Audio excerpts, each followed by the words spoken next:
Welcome back to Uncovered. We are back after a little week's break just to recoup, and we're back with a really heartfelt topic. Is that a great word for it? Yeah. Yeah. Okay. Really deep topic. A deep topic. So I do want to start this episode with trigger warnings. There is discussion about domestic violence throughout this episode. So if that is something that is triggering to you, we'll pop some links in below for support, but just let you know that we will, and suicide. There will also be a trigger warning about suicide. So today, so in Queensland this month, it is actually Domestic Violence Prevention Month. And we have an absolutely beautiful student in our studio who is a survivor of domestic violence and also is now changed her story to become a guide and of service to other women. She is an empowerment coach and spiritual guide for women who have experienced abusive or destructive relationships. I would like to introduce you all to Maria. Welcome to the show, Maria. Thank you so much, Steph. Thank you, Renee. I am absolutely so thrilled to be here. We are so happy to have you here and just hold space for this topic because we know it is something that impacts a lot of people, not just women. Absolutely. Mainly women. And look, I do believe that it's abuse of men is highly underreported. Yeah. At this stage, we know that it's mostly women, mostly women who are affected.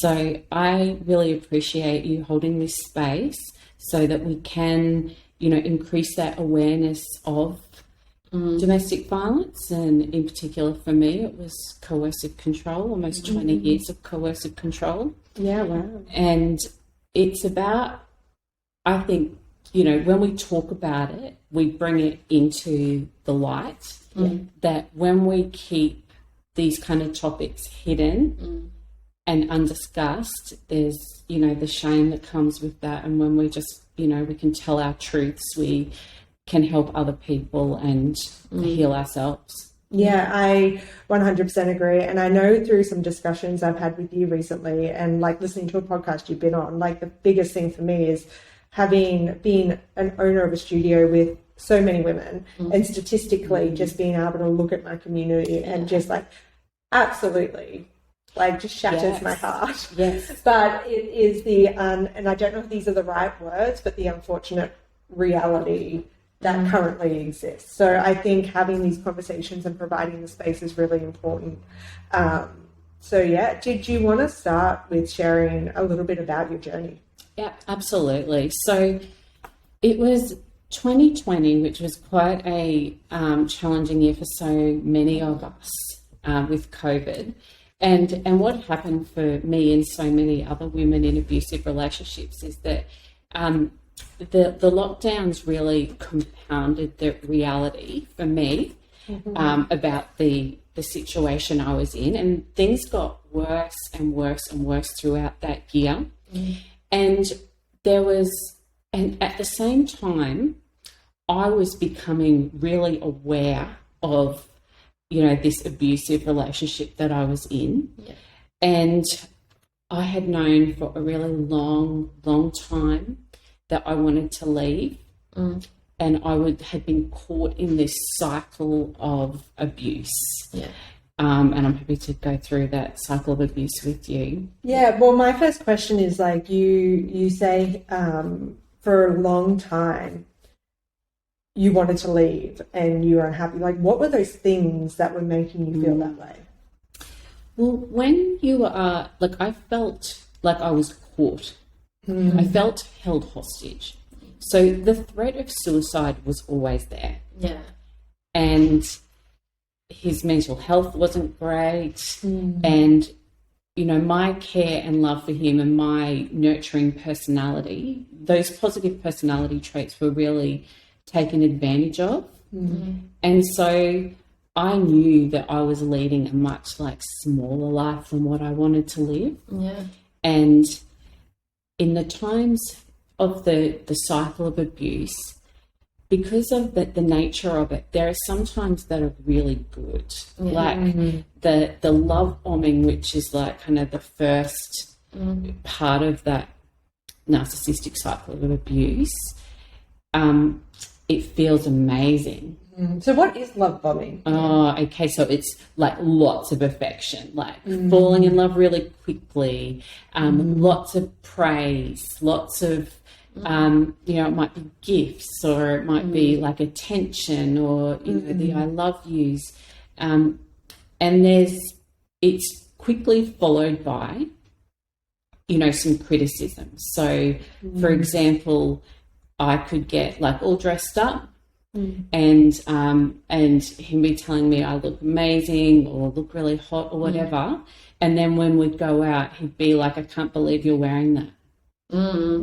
You would have never worn any. That's really short," or something like that. Interesting. Yeah. So that would obviously turn into like what would you see from there in the cycle? Yeah. So then it would turn into like criticism.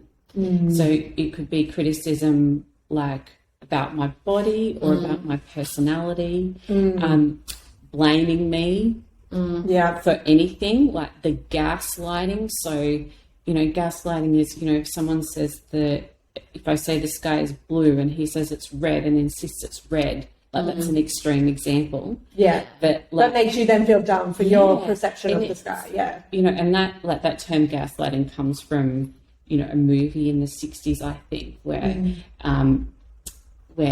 the perpetrator was turning the gas light up and down and making her think that she was crazy.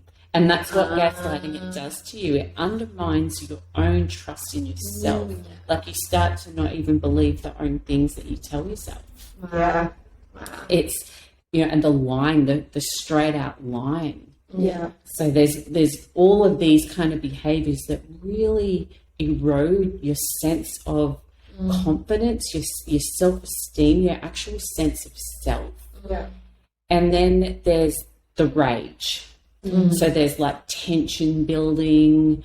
You can just feel it, like it's so subtle, and this is what makes coercive control so insidious, is that it just builds so slowly that you end up walking on eggshells all of the time. Like I didn't realize just how much I was in tension, like my central nervous system always anticipating, when there was going to be some kind of rage or explosion. And it might be something like, looking at my phone, and I couldn't just look at my phone when I wanted to look at my phone.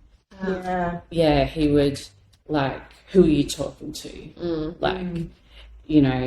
What are you doing? You're always on your phone or whatever. And so then I knew I wasn't on my phone very often, so the gaslighting. So because you were so conscious about being on your phone, because you knew the reactions that you were going to get. So you end up walking on eggshells all the time. Then there might be some kind of like explosion, like so some kind of, like ranting, getting in, like getting right up close in my face and over me and screaming in my face and and I always knew it was about, what is this even about? It's not about anything. And what I know now is that it was only about power and control. It was about using intimidation to keep me small, to keep my self-confidence so low that he could have that power and control over me. So how did you, you've obviously mentioned that for you as a person, you felt like you had no confidence, but what were those feelings like? Like, what was the self-talk like? Like, what was existing for you internally as a person? And look, I'll just firstly say, Steph, that outward appearances, like I wouldn't have appeared any different to what I appear now. Like I am a confident, smart, successful, strong woman. Like I was earning 6 figures in a corporate job while I was being abused at home. And so I guess my self-talk was like not feeling worthy enough. Like I was highly critical of my body. And I reflect now that because I was under such control, like I tried to control all of the parts of myself and my environment to make it as safe as I could. So I, was very critical of like my strengths and my skills, and that like played out even in the workplace and in my friendship groups of not having the confidence and not like speaking up and not saying no, like being an excessive people pleaser and taking on other people's emotions to try to fix everything, and you can't fix anything except for yourself, right? So it's so easy to go inwards and then almost exacerbate the situation. Yes. Yeah, that's crazy. Yeah, it is. Yes. And I'm like, I don't know if that's the right word to use, but like I'm just like taking some of that in. Yeah, So absolutely. when was it that you started to realize this stuff was happening? Because you said, was it like you said 20 years? 20 years. But you were. So how do you know like when this stuff started, or was it from the beginning and then you only realized like what made you change in the mind? Go, hang on a second, this isn't right. Yeah, I guess on and off over the almost 20 years. I knew a lot of times that I didn't deserve to be treated the way I was treated. Yeah. And I would often say to myself, this is the last time. Yeah. Like this is the last if he does this one more time, and I said that to myself over and over and over, and it was the qualities of loyalty, forgiveness and love that led me to do that over and over, but I certainly wasn't honouring myself. And to answer your question, when I reflect back, I remember a time, I don't know, a few months in, where he like absolutely went off at me over nothing, screaming at me, yelling at me, calling me a bitch. Like honestly, calling me a bitch, I got called a bitch so many times that it was like nothing. Like, and now I wouldn't accept being called a bitch once, right? Yeah. And so I recognised that cycle started early on. But what happens with that? The cycle of abuse for me, it was in different lengths. So, the love bombing could last for a long time, or the period of time. So then, many times it can feel really good. And then the bad times only seem smaller, and you tell yourself things like, oh, it wasn't that bad. Everything else is so good. And then it was just a moment. No one's having a bad day. I love him. And over what I did notice, 2020 was the cycle got shorter. The cycle got shorter over time, and I can't specify. But in the end, that cycle was playing out every day. Wow. And my life was really quite miserable. Wow. And I did things I'm proud of myself. I grew as a person in the years in that relationship. I did everything I could to keep myself safe. I was brave, even though I was in that relationship. And I would I used to do CrossFit, and I would get up at 4:30 every morning, do the 5 a.m. class, and I realised that served a purpose. He was still in bed when I got up and left. When I got home, I had peace in the morning. I went to work. I had a great day, and then when I come home, whatever I would cop would be there. And in the end, most nights going to bed so upset and in tears, and look, everything was, those last few weeks were really, I don't even know what the word is. They were something else. Yeah. They were so stressful, and I was actually reading a book called Too Good to Leave, Too Bad to Stay. And this one day I got to a point, so we had talked about splitting up a couple of weeks before, but on this one particular day I got to the chapter in the book where it talked about control, and it talked about humiliation and power. And I just, like, I'd already knew that I wanted to leave. I just didn't know how. But I got to a point where it's right, I cannot do this anymore. Like, I just can't. And I knew that I was going to leave him. I knew, like, and I'm very spiritual. Like, I knew that I was going to be able to handle anything that came my way. And I knew that it was going to be so hard to leave. Like, I knew his behaviour would be so terrible, right?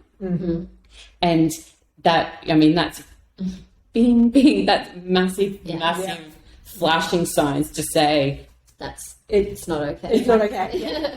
That's a huge red flag.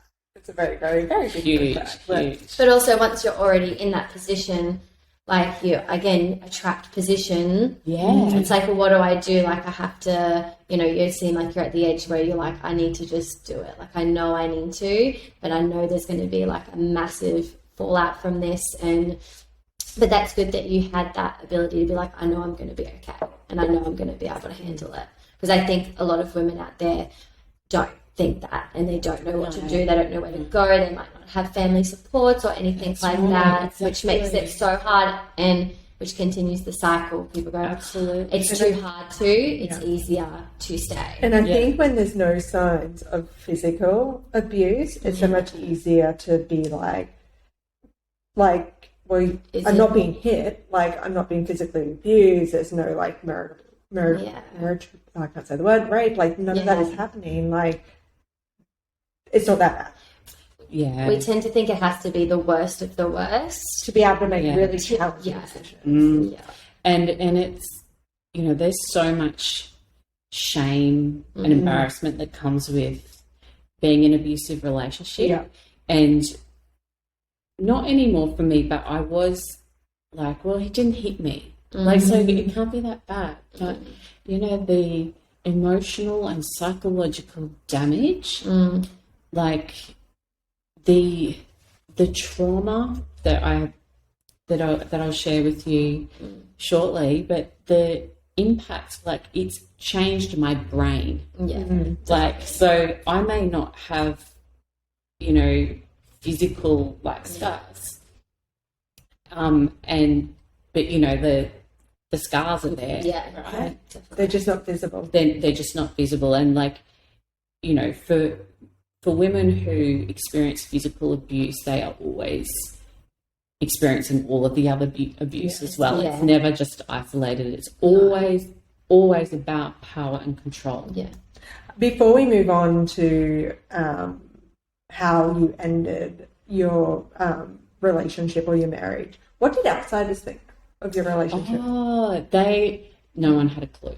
Yeah, they just thought you guys were so in love. Like, yeah, absolutely. Yeah, absolutely. Like, afterwards, people, like, people said, oh, he just loved you so much. He put you on a pedestal. And true, he did, but he also tore me off that pedestal so hard. He wanted you to be there when he wanted you to be there. Yes, exactly. I was going to say before, when you said about, like, the whole shame of it as well, and I guess the thoughts of being questioned by people or being like, oh, are you overreacting? Is this really happening? Like, that is one of the biggest barriers for people who are experiencing some sort of, like, a domestic violence, is that they feel like, oh, am I okay to, like, do I have the right to say I am experiencing it? Yeah.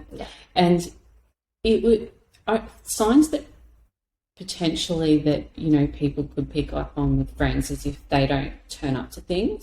Like, I know, like, I didn't go to many social occasions, or I'd leave early, or I'd make excuses. Like, in hindsight, I potentially, wasn't there for, might have frustrated friends. I don't know, but, it was just too hard. And so I hid it. Like, I never told anyone. But I did start to tell one friend. And this was in 2020. And when I saw the look on her face, I knew that it wasn't normal, because what I did and what many people do is in an abusive relationship is we normalize. Yeah. And that's how we cope. That's how we survive. It's a survival mechanism, is to really make excuses for them. Yeah. And normalize the behavior. So when I start to say it to a friend, and like she was like, no, that's not okay. Yeah. And that's when I was like, oh, okay. Yeah. Yeah. What about family? Like his family, your family? Did any family know about it? Or like No, absolutely not. You're just hidden. so well at hiding. Yeah. Yeah. It's crazy. For sure. So it was very shocking. Very, very shocking to everybody. Yeah. So you're reading the book, you made the decision.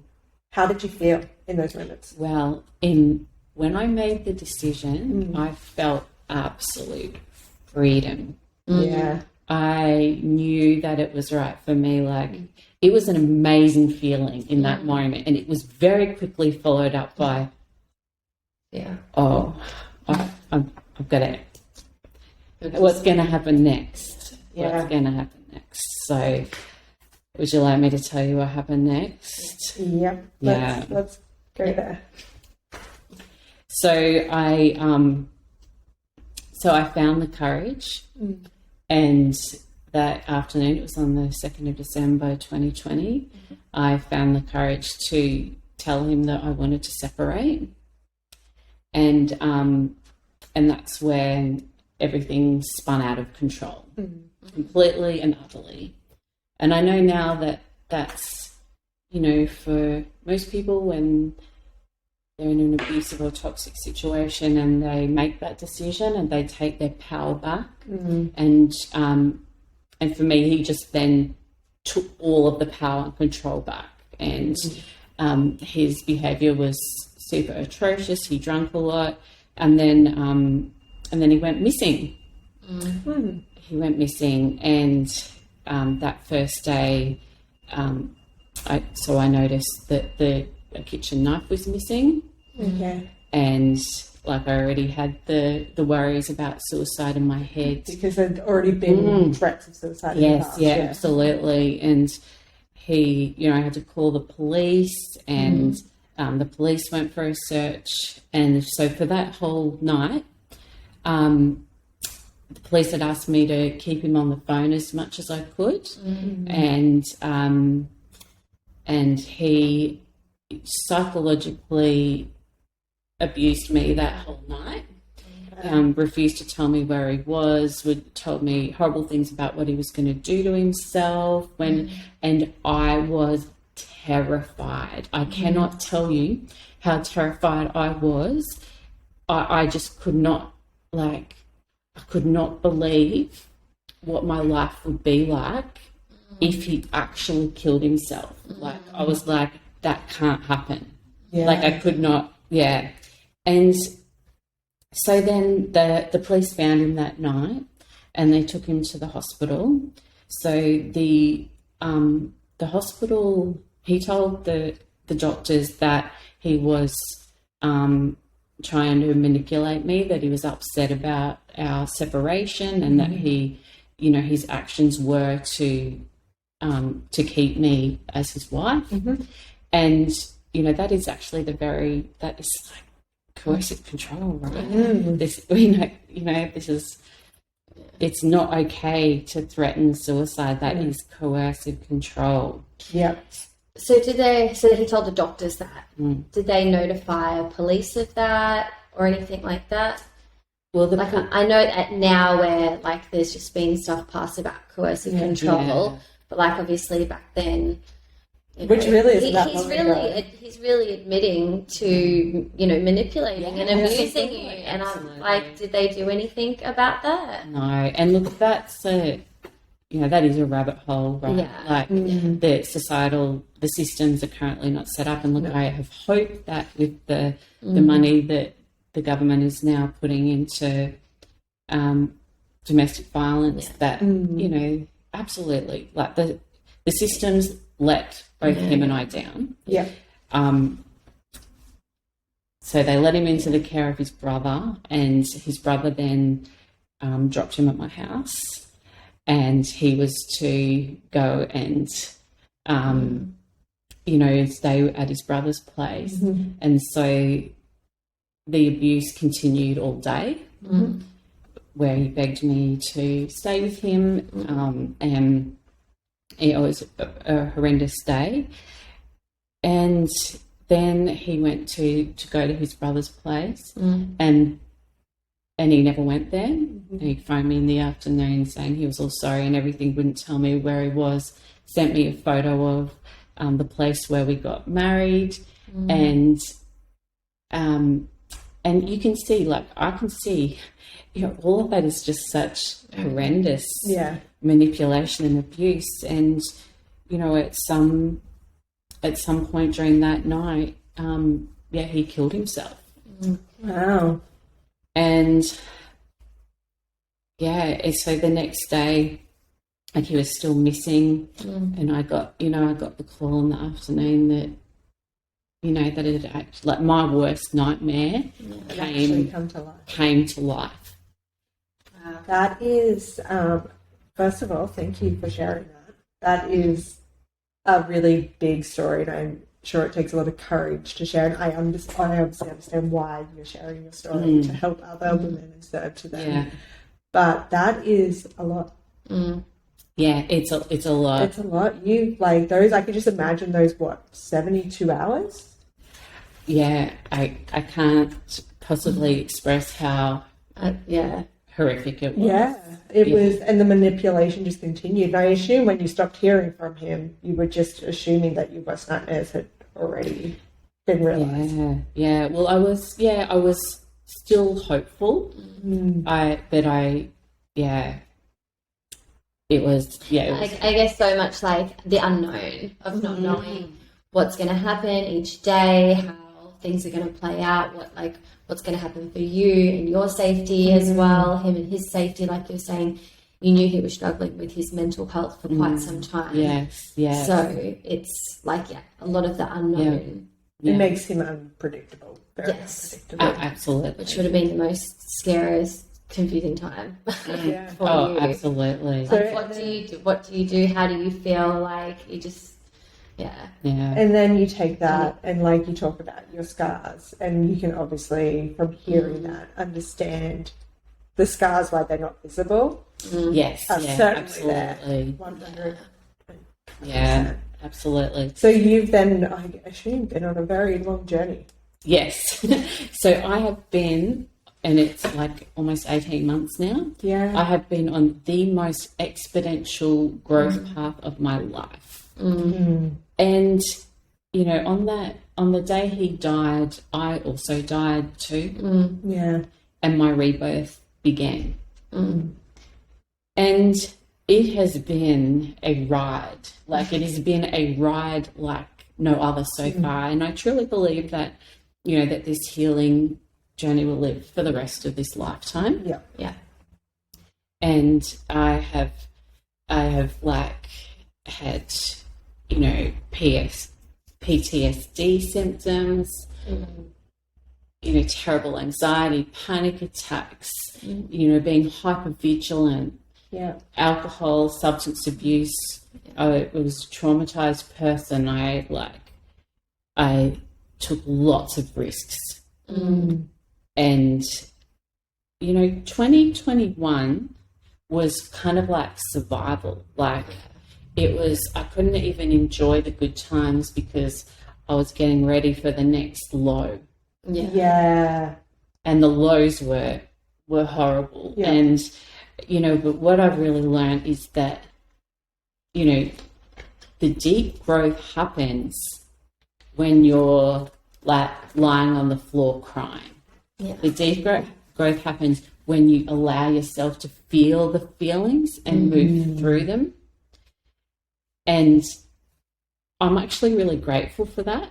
Yeah. Like, I'm actually have come to a point in my life now where I actually feel like I'm living, like, I'm starting to live the life of my dreams. Like, every day is amazing. And it's it's still not easy. And I have, like, from day one, I was so committed to my healing.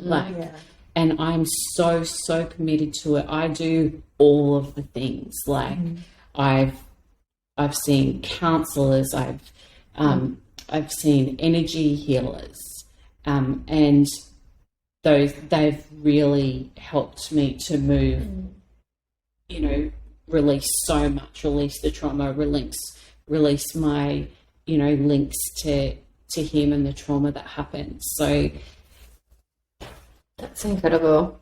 There's heaps.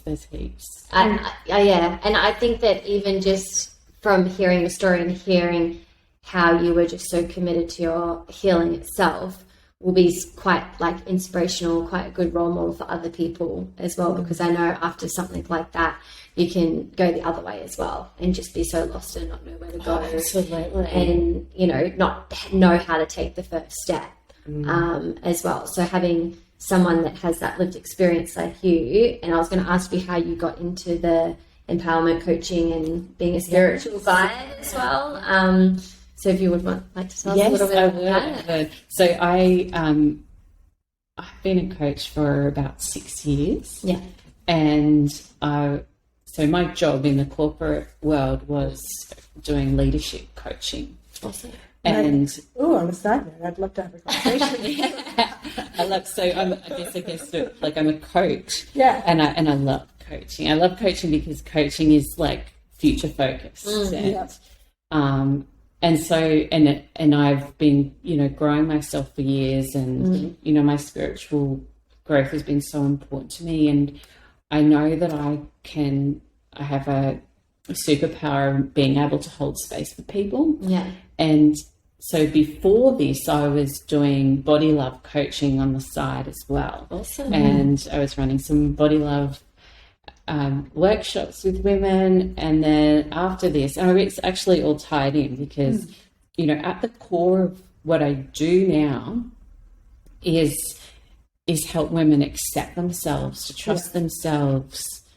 And that's not, you know, that includes body love, and it includes like full self-acceptance, like the journey for me to truly accept who I am now, like after the trauma, like the shame and embarrassment that comes with being in a violent relationship and afterwards is extraordinary. And to be able, and the guilt, and even just the habits that have been built in your own brain around how you look as a person and your confidence and like putting something on, like that takes a long time to undo. And it takes a lot of work on top of the trauma which I've already experienced. Absolutely. And what I noticed is that when the relationship was ended and I was free and I was like, I'm free, but I actually wasn't yet free because I was still abusing myself. I was still being so self-critical. I was still even holding myself back from the experiences I wanted to have in life. Yeah. So what made you start pole dancing? Okay. So about more than a year ago now, I wrote a list of all the things I wanted to do because I'm like, I can do anything I want now. Yes. Anything. And pole dancing was on that list, but I didn't start it then. Earlier this year, I went on a holiday, and my first solo holiday. And I went up north. I went to the Daintree, Port Douglas, and then this amazing outback resort called Mount Mulligan Lodge. And it was a 5-star holiday all the way. And for me, it was lessons in worthiness and deserving, deserving the kind of treatment that I was gifting myself. And the lessons that came out of that holiday for me were like, right, well, I learned to take myself out for dinner and enjoy it by myself. I learned to be in my own company and love it and make myself happy. And I didn't need anyone else to make me happy, and I didn't need to be making someone else happy to make me happy. So when I came back, I was like, okay, right, what am I going to do? And so I had been doing CrossFit for around 4 years, and like I love CrossFit, like I love it, and it gave me so much, and I'm likely to go back to it.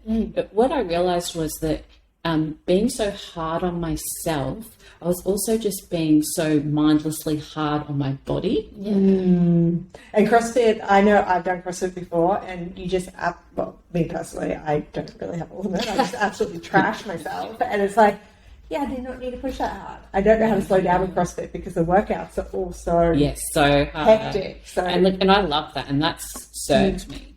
But in this stage, I needed to do something different, like still move my body. So I tuned into my body, and I decided to I joined a yoga Pilates studio, so I do that as well. And I decided to do pole dancing. And for me, it was about just doing something so different and so honoring to like my feminine. Yeah. And I'm so grateful I did. I'm only in my start of my second term, right? Yeah. So I'm like beginner too. You're only like 11 weeks in. I'm only 11 weeks in. Just such a I feel like I've known you for ages. You're part of furniture I already. feel like that as well. Like I'm so, but what it's like, the holiday was about like learning, recreating who am I now. Yeah. And so like embracing pole dancing, I feel like pole dancing is transformational. Yeah. Like I thought I was coming to, I thought I'm strong. Yeah. This is going to be easy. I'm fit, I'm strong, like, It's just going to be some fun. Yeah, and with some fun, meet some new people, like new community.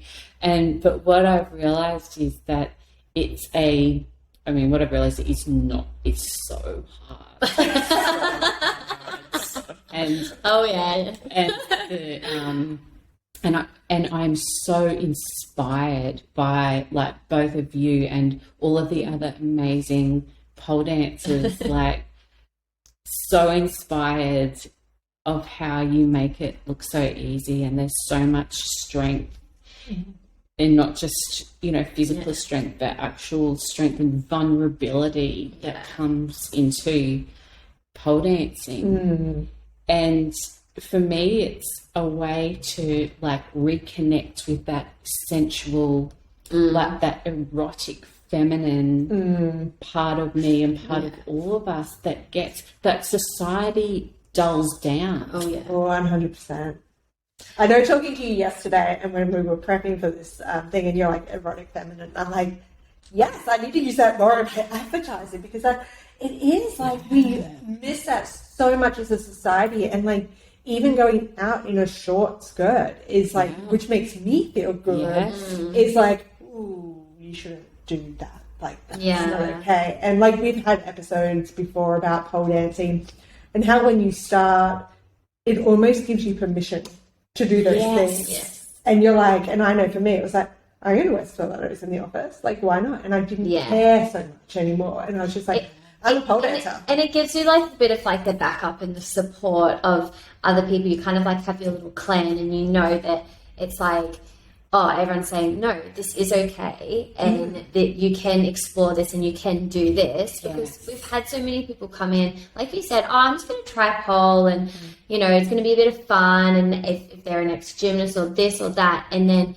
they don't realize the actual, like, the energy that comes with it and the energy of everyone. And I think for me that's what's so important in the community. It's not just pole, because you go set up your own home studio and have a pole there, and how different that is compared to being in the studio with everyone. Because I wouldn't do it as much, or it wouldn't be the same. It's the environment and the energy of everyone that gives you that, like, I just don't even know how to, absolutely. I love the energy. It feels like a because I get off on energy. Yeah. And it just feels like a fun Friday night any time. Yeah. And what I really notice about pole dancing is that it lights me up. Yeah. And I'm a big advocate of follow what lights you up. Yeah. Like when last week doing the final class of beginner one and, you know, performing the routine and wearing some beautiful flowy skirts that Mickey bought in for us. And, Yes. you know, it was like I was buzzing. I was on a high for so long. Yeah. And that's such a big I can't something. wait till you do show night. And you know, the show night song, like Bird Set Free, is I'm going to put my everything into this. It's so meaningful to me. Yeah, that's so nice. That is so beautiful. No, it's... Steph choreographed it. I did. Well. I actually performed that at Queensland Pole Championships in like 2017. And I remember like almost crying on stage. Like there was a moment where I was just like, holy shit. I have to share the routine with it, like the actual routine with everybody. But it was definitely a moment.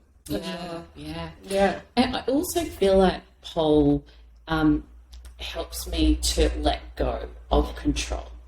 And I think that's something that so many of us do, just from my perspective, like, you know, I did everything I could to keep myself safe, right? And I don't need to I am safe now. Yeah. Yes. So how can I'm working on like letting go more and more, and coming to pole class, you just like to make the most of it. You just to let go of those limitations, to let go of, you know, trying to look good or trying to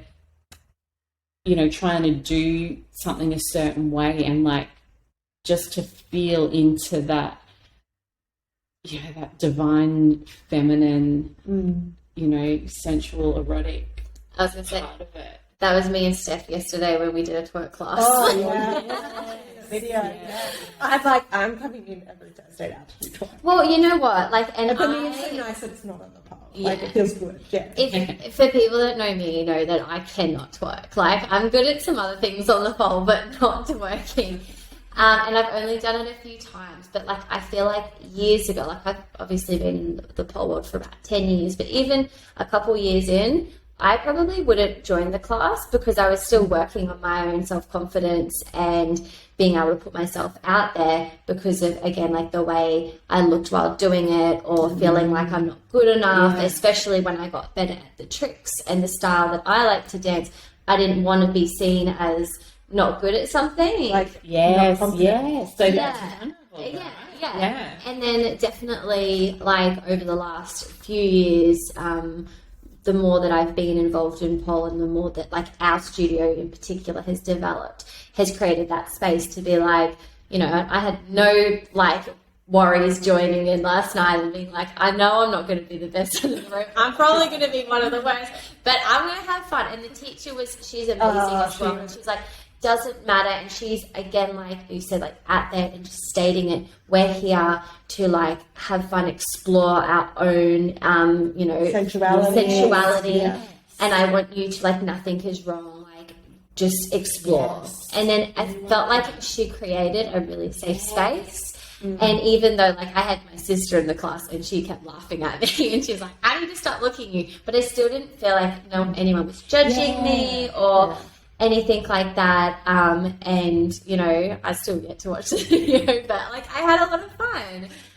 We looked good. It gives you that space to do that and to try new things, like, forever. Like, And I think coming back, like, it's, you know, you're doing things that are challenging but achievable. So you do start focusing more on what your body can do rather than what your body looks like. Or like, especially when you start getting comfortable and you're like, holy shit, I need to be in a crop top because I need this part of the grip. And it's like, then becomes functional and you're like, I want to achieve X, so I need to do Y. And so you build the appreciating confidence. your body type and your body shape as it is. Yes. Yeah. I just find the studio to be so non-judgmental and so body positive. And when I first went in, I I noticed everyone wearing like the, what do you call them, with Booty shorts? Booty shorts. Yeah. I was like, and I loved it because I'm so into that. I'm like, yes, you go girls. Like, but I was like, oh, but not me. Not yet. But then on Tuesday, just gone, myself and one of the other B2ers, we went to class early and we tried some on, and I bought 2 pairs. So you're gonna see my booty shorts next time. And honestly, that is a lot of people walk in the doors and, like you said, and they love it and they go, oh my God, I'm so glad that everyone else is so comfortable, but no, I can't do that. Yeah. And then you do see transformation over time. And I feel like what we do really well is we just say, that's okay. If you don't want to for now, that's fine. Like if it's a grip issue, like we've spoken about this in the past, that like if you need grip, like wear something that's a little bit looser or something so that you can still do the trick. But you know what? Whenever you're ready, you know, like we're creating that space for you. Yes. Yeah, I love that. And that's, you know, that's part of it. It's like, it's really gentle. Yes. Yeah. Like you're not pushing anyone into doing anything that they're not comfortable with. And that's, you know, that's why I find the space to be so accepting and non-judgmental. And it's really, because it's not about the male gaze. We're not doing it to please a man or we're not doing it for anyone else, a man or a woman, you know. And it's about our own self-pleasure. And you know, when I can let go of trying to look or trying to, you know, be the best or whatever, when I let go of all of that and just lean in to my own, what feels good to me, my own self-pleasure in class, it just feels so good, like to move my body. And I think moving your body's great for you anyway. Like it brings out all the endorphins. And when you can do it in like 8-inch heels and booty shorts, even better. One thing the twerk instructor was saying, she's like, you guys need to twerk naked in the shower. It's going to be the best thing. Oh, I forgot about that. I was going to do it last night, but I was so tired. It's the best thing.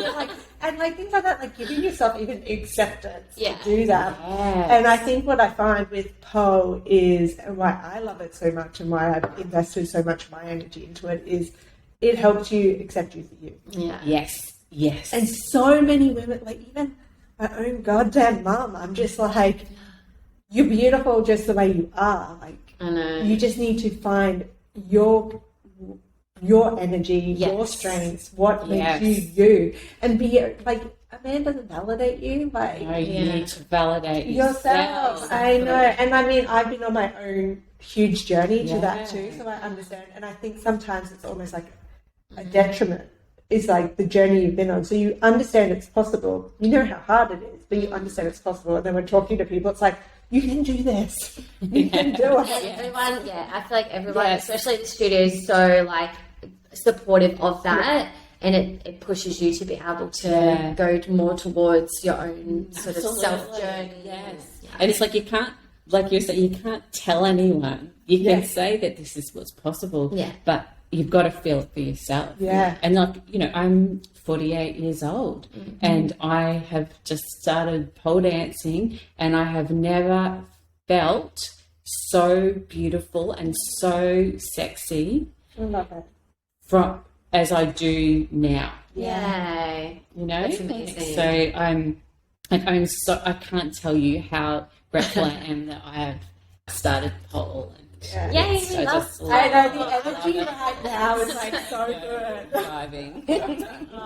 I love it. So for women or people who are listening and who might find themselves in a situation, what are your words to them? Okay, so if anything that, you know, we've talked about today, that you've recognized that maybe you're in an abusive situation yourself, I want to say, like, that's okay if you're not ready to leave yet. And